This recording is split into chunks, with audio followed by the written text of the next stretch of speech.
இத்தேசத்தின் அதிகாரம் இத்தேசத்தை ஆளக்கூடிய இத்தேசத்தின் அதிபதியானவனுக்கு என்று என்னால் கொடுக்கப்படக்கூடிய அதிகாரம் தற்காலிகமாக இத்தேசத்தின் அரசியலுக்கு கொடுக்க நான் ஆயத்தமாக இருக்கிறேன். பெரிய வார்த்தை. தமிழ்நாட்டின் முதலமைச்சர் பதவி, தமிழ்நாட்டை ஆளக்கூடிய தமிழக முதலமைச்சருக்கு என்று கடவுளார் கொடுக்கக்கூடிய அதிகார முதலமைச்சர் பதவி தற்காலிகமானது. தற்காலிகமாக தமிழ்நாட்டு அரசியல்வாதிகளுக்கு கொடுக்க ஆயத்தமா இருக்கிறேன். இப்போ என்ன சொன்னாரு? தமிழ்நாட்டின் அதிகாரம் இத்தேசத்தின் அரசியல் ஒருவன் கொடுக்க மாட்டேன் அப்படின்னு சொல்லியிருக்கிறாரு.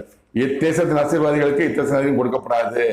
இத்தேசத்தை ஆளக்கூடிய தகுதி இத்தேசத்தின் அரசியல்வாதிகளுக்கு ஒருவனுக்கு இல்லைன்னு சொல்லி யாரும் கொடுக்க மாட்டேன், உனக்கு தான் கொடுப்பேன்னு சொல்லியிருந்தாரு.